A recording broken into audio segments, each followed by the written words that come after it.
ಬೆಂಕಿ ಇಡುವುದು ತಪ್ಪಿಸಿ ಬೆತ್ತಲನೆ ಬೆಂಕಿ ಬೀಳುವ ಪರಿಸ್ಥಿತಿ. ನನಗೆ ಬೆಂಕಿ ಇಡೋದು ಹೋಗಿ ತಪ್ಪಿ ಹೋಯ್ತು, ಬೆತ್ತಲನಿಗೆ ಬೆಂಕಿ ಬೀಳ್ತದೆ. ನಪುಸೂಪ ಕನನಂ ಯುಕ್ತೆ ಪ್ರದೀಪ್ತೆ ಒಂದಿನಾಗ್ರಹೆ ಅಂತ ಅದಕ್ಕೆ ಏನು ಸುಭಾಷಿತಕಾರ ಬಹಳ ಚಂದ ಹೇಳ್ತಾನೆ. ಏನು ಕೇಳಿದ್ರೆ, ಮನೆಗೆ ಬೆಂಕಿ ಬೆಂಕಿ ಬಿದ್ದ ಮೇಲೆ ಬಾವಿ ತೋಡುವುದು ಸರಿಯಲ್ಲ, ಮನೆಗೆ ಬೆಂಕಿ ಬೀಳುವ ಮೊದಲು ಬಾವಿ ತೋಡುವಂತಹ ಪ್ರಕ್ರಿಯೆಯನ್ನ ಮಾಡ್ಬೇಕು, ಪೂರ್ವ ಸಿದ್ಧತೆ ಬೇಕು ಅಂತ. ಅದ್ರ ಆಮೇಲೆ 1 ಜನವರಿ 2014 ಅಮಾವಾಸ್ಯೆ ಎಂದು ನಾನು ಸ್ನಾನ ಮಾಡಿದ್ರೆ ಅದು ಧನುರ್ಮಾಸದಲ್ಲಿ ಬಂತಲ್ವಾ. ಧನುರ್ಮಾಸದಲ್ಲಿ every dip in river is equivalent to 1000 ಅಶ್ವಮೇಧ ಯಾಗ ಅಂತ ನಾವು ಹಿಂದೆ ಧನುರ್ಮಾಸ ಡಿಸ್ಕಷನ್ ಅಲ್ಲಿ ಕೂಡ ಹೇಳಿದ್ದೇವೆ. ಅದರಿಂದ ಅದು ಇನ್ನೂ ಪುಣ್ಯ.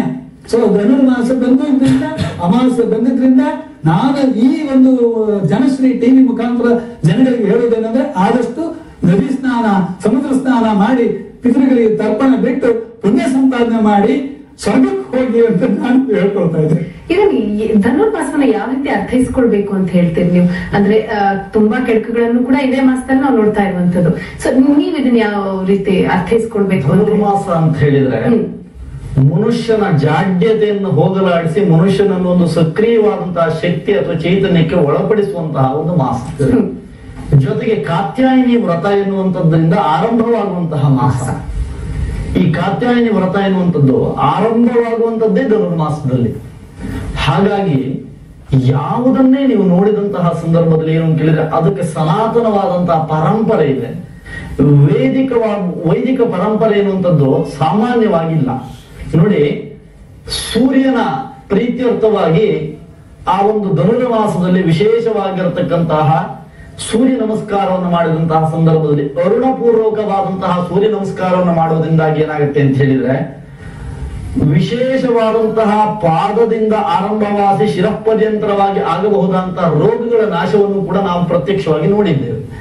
ಜೊತೆಗೆ ಕಲ್ಪನಾತೀತವಾದಂತಹ, ಕಲ್ಪನೆ ಗೊತ್ತಿಲ್ಲದೆ ಇರತಕ್ಕಂತಹ 27 ನಕ್ಷತ್ರಗಳು ಗೊತ್ತಿಲ್ಲದೆ ಇದ್ದಂತಹ ಜ್ಯೋತಿಷಿಗಳು, ವೇದವನ್ನ ಕಿವಿಯಲ್ಲಿ ಕಾಣದಂತಹ ಪುರೋಹಿತರುಗಳು, ಇವರು ಸಮಾಜವನ್ನು ಕಟ್ಟಲಿಕ್ಕೆ ಸಾಧ್ಯತೆಗಳಿಲ್ಲ.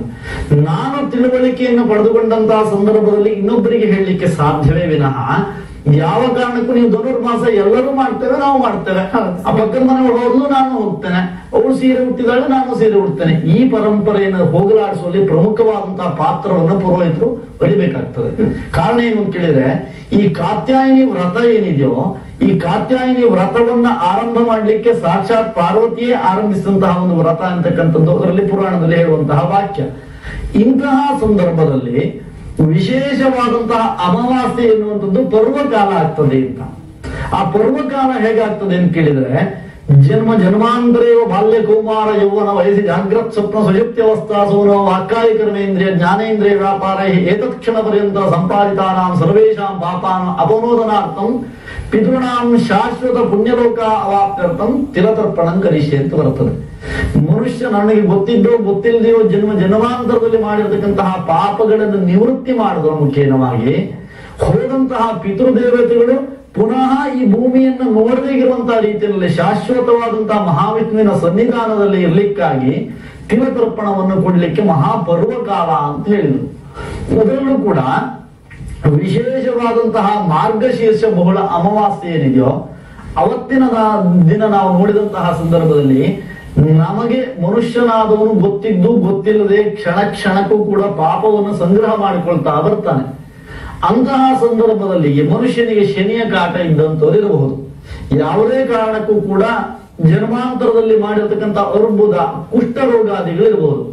ಅಂಥವರೆಲ್ಲರೂ ಕೂಡ ಅವತ್ತು ಆಶ್ಲೇಷ ಬಲಿಯನ್ನು ಮಾಡಿದಂತಹ ಸಂದರ್ಭದಲ್ಲಿ ಸರ್ಪಾದಿ ಅಷ್ಟಕುಲ ನಾಗಗಳಿಂದ ಬರ್ತಕ್ಕಂತಹ ಸರ್ಪ ದೋಷಗಳು ಕೂಡ ನಿವೃತ್ತಿ ಆಗ್ತದೆ ಅಂತಕ್ಕಂಥದ್ದನ್ನು ಜ್ಯೋತಿಷ್ಯವನ್ನ ನೋಡಿದ್ರೆ ಗೊತ್ತಾಗುವಂತ ವಿಚಾರ. ಜೊತೆಗೆ ಸಂತಾನ ಭಾಗ್ಯಾದಿಗಳು ಇಲ್ಲದಿದ್ದವರು ಕೂಡ ತೀರ್ಥ ಸ್ನಾನವನ್ನು, ಅದರಲ್ಲೂ ಕೂಡ ಈ ಸಂಗಮ ಸ್ನಾನ ಅಂತ, ಒಂದು ನದಿ ಇನ್ನೊಂದು ನದಿಯನ್ನು ಸೇರುವಂತಹ ಸಂದರ್ಭದಲ್ಲಿ ಆ ಸಂಗಮದಲ್ಲಿ ಸ್ನಾನವನ್ನು ಮಾಡಿದಾಗ ನಮ್ಮಲ್ಲಿ ವಾಸವಾದಂತಹ ಪಾಪಗಳು ನಾಶವಾಗಿ ಸಂತಾನ ಇಲ್ಲದೇ ಇರ್ತಕ್ಕಂಥವರಿಗೂ ಕೂಡ ಆ ಒಂದು ಪರ್ವಕಾಲದಲ್ಲಿ ಸ್ನಾನವನ್ನು ಮಾಡುವುದರಿಂದಾಗಿ ಸಂತಾನ ಭಾಗ್ಯ ಉತ್ಪತ್ತಿ ಆಗ್ತದೆ ಅಂತಕ್ಕಂಥದ್ದು ಒಂದು.